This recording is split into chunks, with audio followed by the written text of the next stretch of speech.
สวัสดีครับวันนี้ก็วันที่12มิถุนายนปี69นะครับนี่ก็บ่ายๆครับเนาะบ่ายแก่ๆของวันศุกร์นะครับที่พิจารณาทางของรัฐบาลไทยให้ที่ทางช่องเพื่อเป็นแนวทางครับเนาะสำหรับชุด3ตัวบนคลิปนี้เป็น3ตัวบนชุดพิเศษนะครับชุดพิเศษที่ลงให้ FC มาหลายงวดครับเนาะแต่ยังจับไม่ถูกครับเนาะยังจับไม่ถูกวันนี้คัดได้แล้วเนาะคัดได้หลายวันแล้วคัดได้หลายวันแล้วแต่เพิ่งมีเวลาลงนะครับชุด3ตัวบนชุดพิเศษครับเนาะชุด3ตัวบนชุดปกติลงไปแล้วครับเนาะชุดนี้คนละสูตรกันครับเนาะแต่มีชนกันครับเนาะมีชนกันเหมือนเดิมก็งวดนี้ก็ให้เป็นแนวทางเหมือนเดิมนะครับชุด3ตัวถ้าใครยังไม่มีชุด3ตัวก็รับชมรับฟังได้ครับเนาะชุด3ตัวบนรัฐบาลไทย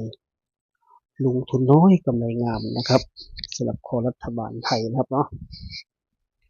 ส่วนคอตำราวก็ลงแล้วประมาณช่วงเที่ยงนะครับเนาะก็เข้าไปรับชมรับฟังได้นะครับสำหรับคอตำราวชุดนี้เป็นคอรัฐบาลไทยนะครับเนาะคอรัฐบาลไทยชุด3ตัวบนนะครับของวันที่16มิถุนายนปี69นะครับเนาะวันนี้ตรงกับวันอังคารนะครับวันนี้ก็ดุลกันคอรัฐบาลไทยก็2อาทิตย์โดยประมาณครับเนาะลุ้นกันครั้งหนึ่งส่วนคอฮานอยคอตำราก็ลุ้นกันอยู่แทบทุกวันครับเนาะลาวพัฒนาก็จันทร์ถึงศุกร์คอรัฐบาลไทยก็รอนานหน่อยนะครับก็คอยมีโชคมีลาภด้วยกันครับเนาะสำหรับคอรัฐบาลไทยนานๆได้ลุ้นทีครับเนาะซุปเปอร์ซัมได้หมดครับเนาะทุกอย่างเลยครับเนาะคนชอบลุ้นนะครับเนาะคนชอบลุ้นหนักเบาตามตัวที่เราชอบครับเนาะตัวไม่ชอบแล้วก็เบาไปตัวที่ชอบแล้วก็หนักไปตามภาษาครับเนาะก็ลงให้เป็นแนวทางครับเนาะชอบไปลงทุนครับเนาะไม่ชอบประคามไปนะครับเอาไปเปรียบเทียบกับอาจารย์อื่นๆเซียนอื่นๆเหมือนที่เคยแนะนำไว้เป็นประจำครับเนาะว่าใกล้เคียงกันไหมเป็นไปได้ไหมเป็นไปได้ค่อยลงทุนนะครับก็เหมือนเดิมนะเวลาคลิปสดเหมือนเช่นเคยก็คลิปพามาชมธรรมชาติสวยๆบ้านเราเนาะทะเลเที่ยวที่ระยองครับเนาะสูดอากาศบริสุทธิ์ลมพัดเย็นๆครับเนาะท้องฟ้าสีครามน้ำใสๆเหมือนเช่นเคยก็ถือว่ามาเที่ยวกันในทางตัวในตัวเหมือนเดิมนะครับมันทุกครั้งทุกคลิปนะครับจะได้ไม่เบื่อครับเนาะอยู่เป็นเพื่อนกันไปให้ครบเวลานะครับเนาะดูผลงวดที่แล้วเนาะของเราจะให้ไปชุดพิเศษครับเนาะงวดที่แล้วให้ไปมี10 ชุดครับงวดที่แล้วให้ไป10 ชุดเน้นให้4 ชุดครับงวดที่แล้วรัฐบาลไทยขอ7703ตัวบนครับเนาะ770ชุดพิเศษนี้ว่าย้ำว่าถ้ามีเบิ้ลมีหามไม่ถูกครับเนาะไม่มาเด็ดขาดไม่เหมือนชุดที่เคยลงให้ปกติเนาะชุดปกติจะมีเบิ้ลมีหามมีเบิ้ลหน้าเบิ้ลหลังให้นะครับเนาะชุดพิเศษไม่มีเบิ้ลไม่มีหามนะครับถ้าเบิ้ลถ้าหามคือจบเลยเนาะตายอย่างเขียดเลยนะเนาะถ้ามีเบิ้ลมีหามห้ามเบิ้ลห้ามหามทั้งโดยประการทั้งปวงครับเนาะชุดนี้จะต่างจากชุดที่เคยลงให้เป็นประจำนะครับก็งวดที่แล้วว่าซ้ำให้ไป10 ชุดไม่เข้าครับเนาะรัฐบาลไทยออก770ก็เบิ้ลอย่างที่บอกไว้ไม่เข้าครับเนาะจะอ่านชุดเย็นให้เนาะชุดเย็นงวดที่แล้วให้เป็น124 243 341 382แล้วก็เป็นชุดเน้น4 ชุดนะครับ4 ชุดเน้นเลยไม่เข้าเนาะไม่เป็นไปตามคาดนะครับเนาะไม่เป็นไปตามคาดพี่ก็ออก70770ใช้เลยนะครับเนาะวันนี้คัดได้แล้วเนาะคัดได้แล้วคัดมาให้ FC เที่ยวนี้ได้7 ชุดนะครับเนาะ7 ชุดเน้นให้4 ชุดนะครับ7 ชุดเน้นให้4ใครชอบก็จัดไปครับเนาะจัดไปสักคอชุด3ตัวบนนะครับเนาะชุด3ตัวบน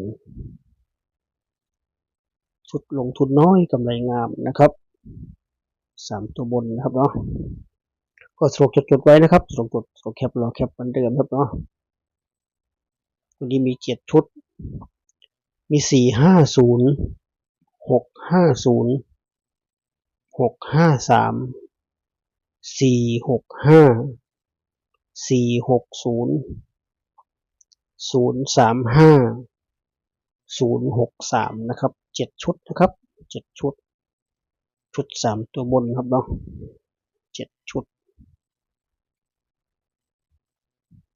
7 ชุดนี้ครับเนาะให้เน้นไปที่650 460 035แล้วก็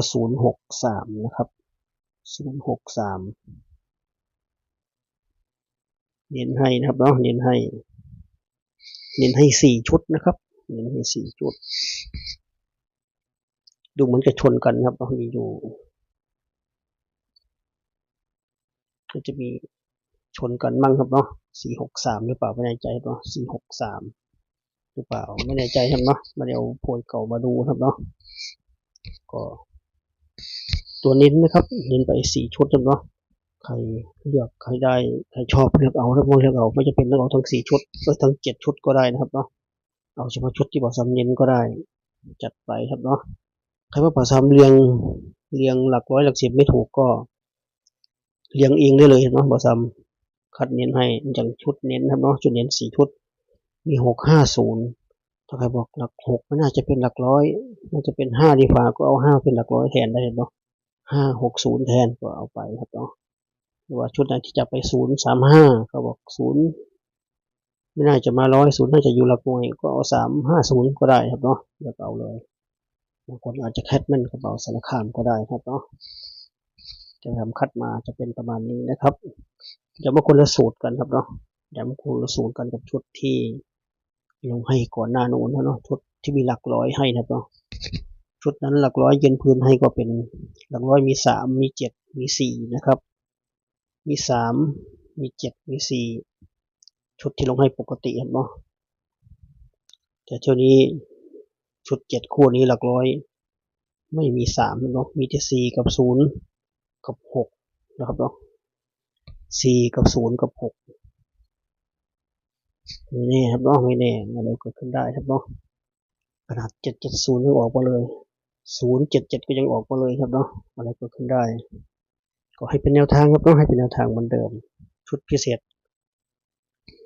7 ชุดครับเนาะเที่ยวนี้7 ชุดเที่ยวไหนชนกันเยอะก็ได้น้อยครับเนาะชนกันเยอะถ้าชนกันน้อยก็จะเยอะครับเนาะบางทีได้10 ชุดบางทีได้4 ชุดยังมีครับเนาะถ้าชนกันเยอะ